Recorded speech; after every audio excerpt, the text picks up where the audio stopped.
High court का एक बहुत महत्वपूर्ण और बड़ा फैसला आया है, जिस फैसले ने, जिस आदेश ने हिंदू और सनातन धर्म के खिलाफ चल रही मिशनरियों की और विधर्मियों की उस नीति को खोखला कर दिया है, जिसमें भारत में हिंदू धर्म के भीतर दलितों को और आदिवासियों को बांटने का सबसे बड़ा खेल चल रहा था। मिशनरियों के उस मिशन पर इलाहाबाद हाई कोर्ट ने ऐसा जोर का झटका दिया है, जिसमें वो साइलेंटली हिंदू धर्म के पीछे, हिंदू धर्म को बर्बाद करने के लिए, हिंदू धर्म को खत्म करने के लिए, और खास तौर पर ऐसे वर्ग को निशाने पर ला रहे थे जिनके पास संविधान के द्वारा दिया गया एक विशेष दर्जा है, आरक्षण है जिनके पास। पूरी कहानी आपको समझाऊंगा, क्योंकि मैंने कुछ दिन पहले, आपको याद होगा, एबीसी हिंदी पर ही मैंने चर्चा की थी कि कैसे साइलेंटली हिंदुओं की किलिंग हो रही है, किसी को खबर नहीं हो रही है, लेकिन हिंदुओं को मारा जा रहा है। कैसे मारा जा रहा है, इसका पूरा आपको इलाहाबाद हाई कोर्ट के इस फैसले और आदेश के भीतर नजारा समझ में आएगा। दरअसल ये उत्तर प्रदेश के महराजगंज का एक मामला है। साल 2023 में 3 अप्रैल के दिन जितेंद्र साहनी नाम के एक शख्स ने, सब डिविजनल जो मजिस्ट्रेट होते हैं, उनके यहां एक आवेदन दिया और रविवार और बुधवार को अपनी जमीन पर एक सभा करने की मांग की। उन्हें यह अनुमति दे दी गई, लेकिन 1 महीने बाद 3 मई को यह अनुमति वापस ले ली गई, क्योंकि 1 महीने के भीतर जितेंद्र साहनी का एक ऐसा चेहरा सामने आया जो देखकर उनके पड़ोसी, आसपास के क्षेत्र के लोग दंग रह गए और उन्हें समझ में नहीं आया कि ये अचानक हिंदू धर्म में ऐसा कैसे होने लगा। हुआ यह कि जितेंद्र साहनी ने बुधवार और रविवार को जनसभाएं लगाना शुरू कर दी, और ये जनसभाएं ईसाई जनसभाएं होती थी। ईसाइयों का सम्मेलन होता था, और ईसाई कैसे, जो हिंदू धर्म के खिलाफ, जो सनातन धर्म के खिलाफ दुष्प्रचार करते थे। और ये जितेंद्र साहनी इस दुष्प्रचार में सबसे बड़ा समर्थक था। वो हिंदू धर्म के खिलाफ भाषण देता था, देवी देवताओं को अपमानित करता था, हमारे देवताओं को कहता था कि देखो कोई बैल पे चलने वाला है, कोई सुअर पर चलने वाला है, ये भगवान कैसे हो सकते हैं। और ऐसा कह करके ये दलितों को, ये आदिवासियों को, वंचित वर्ग के लोगों को, जो भोले भाले होते हैं, जो अपने कामकाज में व्यस्त होते हैं, जिन्हें धर्म की उतनी समझ नहीं होती, जिनका सुबह का जो उठने का समय होता है वो भी कामकाज से होता है, और रात को ये 2 रोटी खाकर सो जाते हैं, इन्हें बहकाकर इनका धर्म परिवर्तन करवाने के लिए, इन्हें ईसाई बनाने के लिए वो प्रतिदिन जनसभाएं लगाने लगा, प्रत्येक सप्ताह बुधवार और रविवार को। धीरे धीरे कुछ लोगों की नजर पड़ी कि ये जितेंद्र साहनी तो हिंदू है। फिर जितेंद्र साहनी ने अचानक ये जनसभाएं कैसे शुरू कर दी, और ईसाई धर्म का पादरी कैसे बन गया। हिंदू धर्म का कोई व्यक्ति ईसाई धर्म का पादरी कैसे बन सकता है। लोगों को संदेह हुआ महराजगंज के, और उन्होंने जब मामले की जांच की तो उनको पता चला कि ये तो पहले हिंदू हुआ करता था, बाद में इसने अपना धर्म परिवर्तन कर लिया था, और अब ये इस बात का खुलासा नहीं करता है, यानी कि हिंदू धर्म इसने छोड़ दिया है, हिंदू धर्म का ये अनुयायी नहीं है, इसने ईसाई धर्म को अपना लिया है और ईसाई धर्म का ही अनुयायी हो गया है। लेकिन ना तो इसने इस बात का कहीं खुलासा किया, ना इसने कागजों में खुलासा किया, ना इसने जग जाहिर किया। जब यह मामला लोगों को पता चला तो उन्होंने इसकी शिकायत की। शिकायत के आधार पर आईपीसी की धारा 153 और 295 के तहत धार्मिक शत्रुता फैलाने के मामले में, धार्मिक धोखेधड़ी के मामले में, आस्था को ठेस पहुंचाने जैसे इन तमाम गंभीर धाराओं के तहत जितेंद्र साहनी के खिलाफ मामला दर्ज किया गया और आरोप लगाया गया कि भाई ये अपनी जनसभाओं में सनातन धर्म के खिलाफ, हिंदू धर्म के खिलाफ नफरती और अभद्र और दुष्प्रचारक तथ्यों को रखते हैं। यह मामला जब निकलकर सामने आया तो अदालत में इस मामले को आगे ना बढ़ाया जा सके।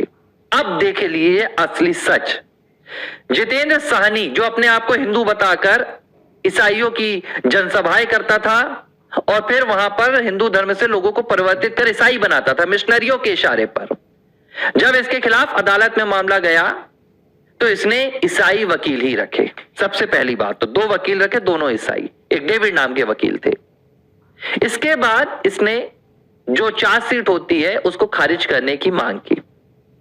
अदालत में इसने कहा, एक शपथ पत्र दिया जिसमें इसने कहा कि मेरे द्वारा किसी भी तरह की ऐसी बातें नहीं की गई थी, हिंदू विरोधी या इस तरह की, और ऐसा कोई मामला नहीं है, मेरे खिलाफ मामला ना चलाया जाए। जब यह मामला चल रहा था तो कुछ गवाह भी पेश किए गए।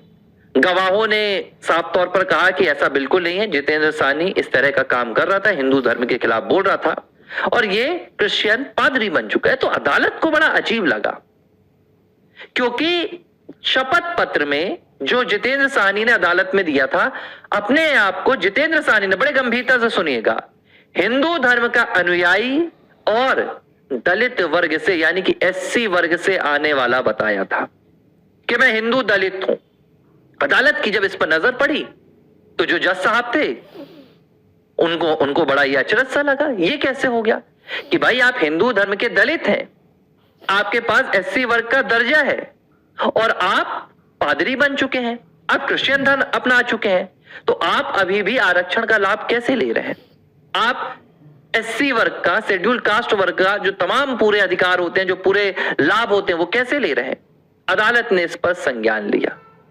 अदालत ने भरे इसमें आक्रोश के साथ कहा कि संविधान का जो अनुच्छेद है 341 और 342, उस अनुच्छेद में साफ तौर पर यह कहा गया है, साफ तौर पर यह लिखा हुआ है कि जो एससी वर्ग है, जो एसटी वर्ग है, इसमें सिर्फ 3 धर्म के लोग ही शामिल हो सकते हैं।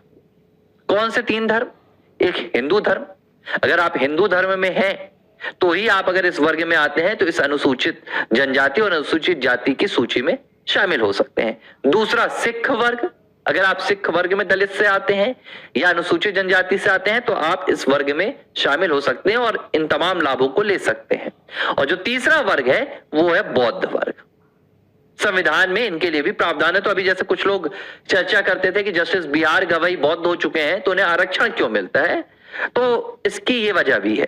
खैर, मैं मामले पर आता हूं। तो ये संविधान में लिखा हुआ है और संविधान ये कहता है कि इसके अलावा अगर कोई भी धर्म में आप चले जाते हैं तो आपके पास अगर एससी एसटी का कोई भी दर्जा होता है या उससे मिलने वाले लाभ होते हैं तो वो खत्म हो जाते हैं।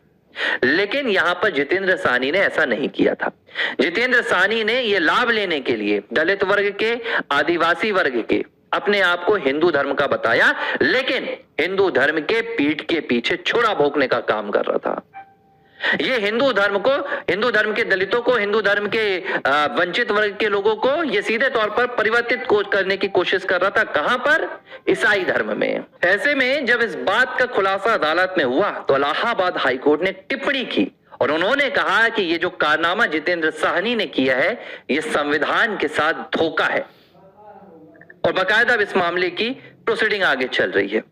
और ये बात मैं आज नहीं बताई भी थी, किस तरह उत्तर प्रदेश में साइलेंट किलिंग हो रही है, यानी कि हिंदुओं के बीच में रहकर धर्म परिवर्तन करवा दो, लेकिन कहो कि अपने धर्म का प्रचार मत करो, चुपचाप हिंदू धर्म के अनुयायी होकर हिंदू धर्म के खिलाफ बोलो।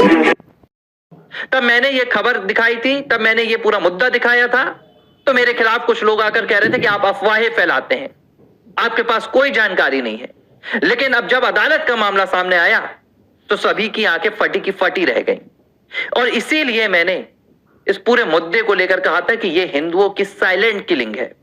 अगर एक हिंदू धर्म का अनुयायी कम होता है, यह हिंदुओं की किलिंग है और यह धोखाधड़ी के साथ हो रहा है।